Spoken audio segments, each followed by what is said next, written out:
It's been a while, folks. We got another movie review for you. This will be the fourth film by director Carol Reed that I have reviewed here on the channel. And I went down a rabbit hole of must-watch films by Carol Reed. This film came out in 1948, The Fallen Idol, and this is a Criterion Collection disc. We love Criterion because it comes with information, remastered prints of the original film. This movie has an hour and 35-minute runtime, and even for a used copy, I paid like $20 plus shipping for this on eBay.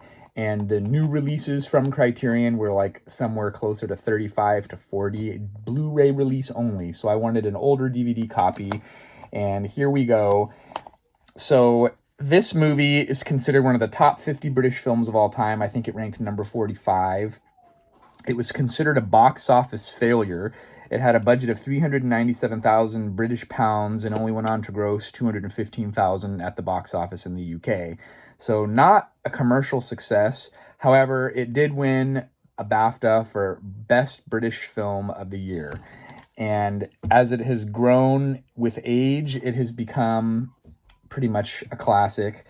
Obviously, Criterion has preserved it and restored it, and it comes with that little booklet. So the premise of this movie is it takes place at the French Foreign Embassy in London, and the fallen idol, as it were, is the butler Baines. And then this is the son of the French ambassador, Philip.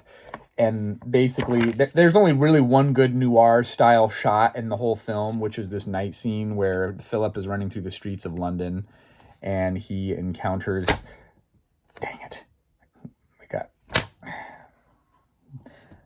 I got a flea problem, folks. I got cats. It's bad. I put the medicine on, but it takes a week or more before they start dying off, so I apologize. Anyway, if you have animals, you'll understand. Indoor, outdoor cats, you know the rest. So the premise is that Philip's father is leaving the embassy and going to pick up his mom. I think she was at the hospital or something, and they were bringing her back to the embassy. And Baines and his wife have a very contentious relationship. They're constantly fighting, and he is having an affair with a girl that works in the office there. I believe her name was Julie. She's much younger than him, but much kinder than the wife.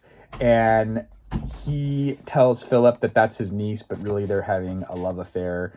And then the movie just kind of unwinds from there. So the whole premise of this movie is the idolization of the child Philip for this butler who's like his friend, and he's always having lunch with him in the servants' quarters and hanging out. He has a pet snake, and the guy is very understanding and very patient with him, whereas his wife is very mean, very shrewd, and they kind of cast her in this villainous light.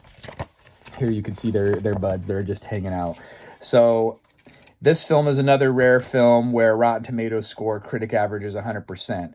The audience average is 88%, over 1,000 audience members submitting their review. It's people just walking in, disturbing the serious nature of these reviews. So this is based on a 1936 story by frequent Carol Reed collaborator Graham Greene. There was this story that he wrote called The Basement Room, and I guess that's kind of where the servants' quarters were.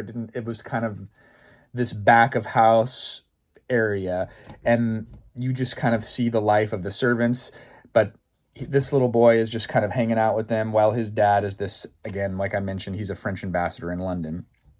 So the whole nuance of this film is the reliability of a child witness to a crime, and like I mentioned, their perception of what a hero is, and potentially the fallibility of people that you idolize in your mind. What do they always say? You never want to meet your heroes type of a situation, because then you'll be disappointed. And I think that's kind of one of the premises of this. It's like, you know, this child has this guy who's Baines' character as this infallible guy that's his buddy, but then he witnesses a crime and he thinks he saw one thing, but in the childlike mind, did he really know what he saw? And then there's this whole police investigation.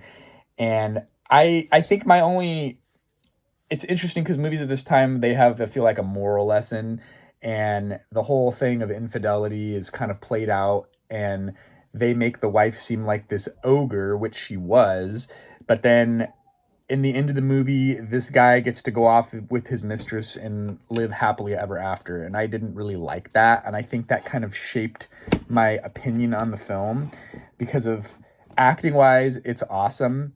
I love the black and white. I love this time period of movies in general. And cinematography, there's some great night scenes where Carol Reed does really good with light reflecting on water and kind of have that early film noir vibe.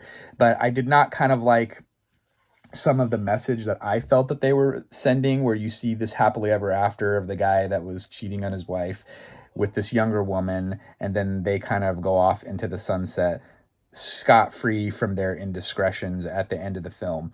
But basically, the main character, the Baines character, his ogre of a wife, falls to her death from a stair accidentally while she's trying to spy on what's going on with the husband and his mistress.